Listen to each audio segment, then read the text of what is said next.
Hey, it's me again, that kid. Most of you probably know my name by now, from me teasing you in one way or another.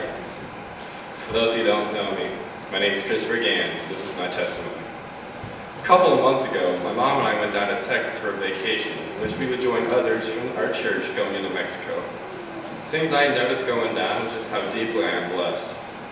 I have a roof over my head, food to spare, and electricity. All of those have been taken for granted, I think, in this town. Either we just don't realize that it's that big of a blessing, or we just assume God knows that we are thankful. The change in houses was dramatic, just 1 mile away from another.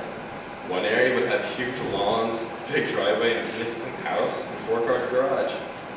And then you would have the poor houses, nothing more than old homes ruined with hurricanes. When we did get into Mexico, the poverty hit you there as well, only this time there weren't as many good homes. Mostly just shacks built out of scrap and occasional apartments. When we pulled into CHI, it almost seemed like a ghost town. Probably it's because it was so windy and that no one wanted to go outside. We were given a tour of the place and were introduced to the kids.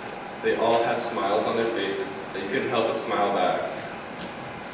I do recall using 2 sets of words the most, un momento and no comprendo. For those of you who don't know what that means, it's basically, give me a moment and I have no idea what you're saying. The joy they bring to your heart, though, it just can't be beat. It makes every sweat drop all the more worth it. For all of you who went on that trip, we know that's a lot.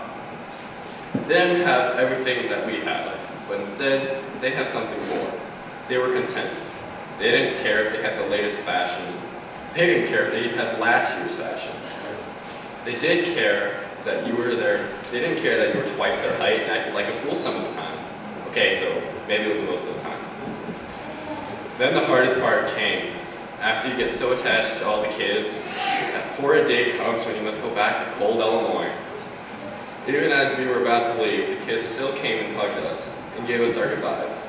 I don't think anyone there didn't cry. At least everyone I saw cried. It hurts when you have to leave the kids who you've grown so attached to, even if you don't understand what they're saying half the time.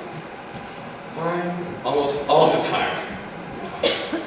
For those of you who have heard of that new song out by Audio Adrenaline, Kings and Queens, you know that it should be the theme song of CHI.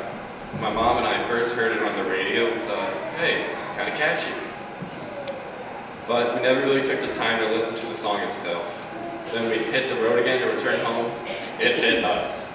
The song talked about the children of God, those in other countries who have been forgotten by others, by us. Here are just some of the lyrics. Little hands, shoeless feet, lonely eyes looking back at me. Will we leave behind the innocent to grieve? On their own, on the run, when their lives have only begun. These could be our daughters and our sons.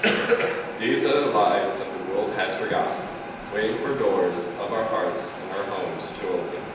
If not us, who will be like Jesus to the least of these? When I compare how I was before I went to Mexico and after, I can see now that I know what I want to have God do with my life. I have fun making a fool of myself for kids, seeing them smiles with every moment. So because of this, I know that I want to go into youth ministry. Keep on bringing smiles to as many people as I can. I would encourage every one of you to come with us next year. If your main concern is safety, then you're as safe as you are here. If you're worried that you don't have any skills, I didn't, and I helped paint, put up metal siding, helped install fans in the attic that were about 100 degrees, and so on. You can be a jack of all trades, to the high schoolers. I would also encourage you all to consider going. This is the chance that you may not get again, and the experience of going is priceless. While we were there, we heard about another group who had been going for 25 years. We had to stop because none of the youth were going to. And they just got too old to be of any help. After seeing what we can do in a couple of days, I would hate to have that happen to us. So to everyone, I would encourage anyone and everyone to come this next year. Thanks, and happy Easter.